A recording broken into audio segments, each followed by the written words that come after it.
let's talk about prioritizing health because that's a Yeah. big reason that you chose to retire early.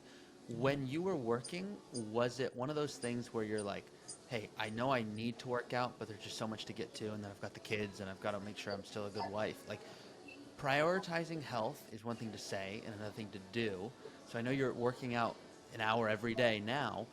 Did you also do that when you were working? How are you now able to take it a step further?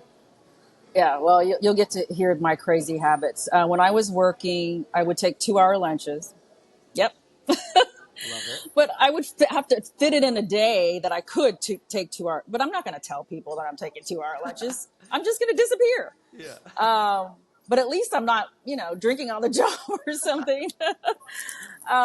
So I would do it, fit it in during lunch. I'm not a big morning workout person because it just exhausts me for the rest of the day. And then I would fit it in after. If I can't do it during the day, it'll be after work. My commute was always long in Houston, so I packed my gym bag in addition to my briefcase, and I would stop off after work at the local gym, that's close to work, and I'd fit it in that way.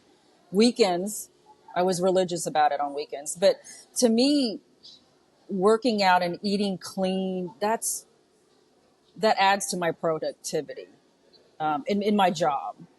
And if I didn't do that, I would probably be a much more unproductive worker. And I say it's the same now that I'm not working. It's just a part of my scheduling routine, just like going to the dentist every 6 months. I have to fit it in my schedule because I feel it if I don't.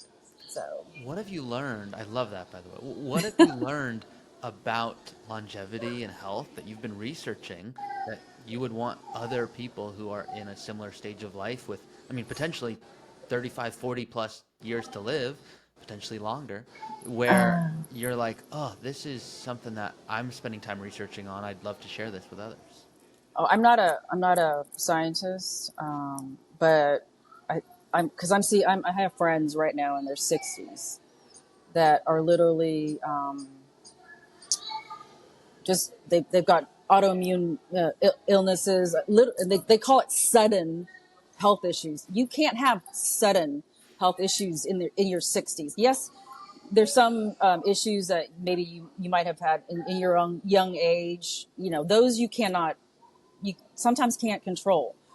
But a lot of my dear friends in their 60s and 70s, they just suddenly collapse, suddenly sent to the hospital, sudden strokes. Well, maybe they didn't start paying attention to that in their 20s and 30s and 40s. It takes decades to get ill.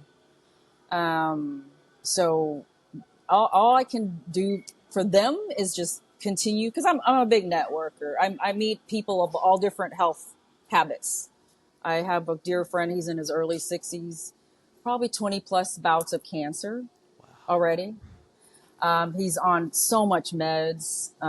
He's in pain almost every single day, Oh, but he's got the best of attitude. The best. nice. He's seeing the best of experts and specialists here in Houston. I mean, Houston is the best medical center in the country, so he's seeing the best. So when I meet friends that have issues, you could name it. It could, yeah.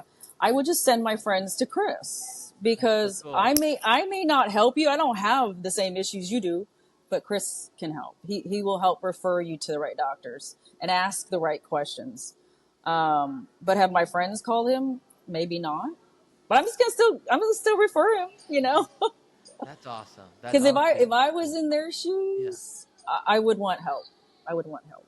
That's Yeah. interesting. It's so cool that Yeah. you have that network and that you're now really just being the best version of Sue. Because a lot of people think, yeah, when I retire, I'll have more time and I'll be asked the question of how much time, how am I going to fulfill that time? Well, how many ideas might you think of that won't come up because you're busy working, that now you have the freedom to explore? And for all of those who don't know how Sue came on the show, along with everyone, I send out an email with a survey saying, hey, do you want to come on the show and share your story? And you had shared, hey, I was at the executive level. I now have time with friends and family.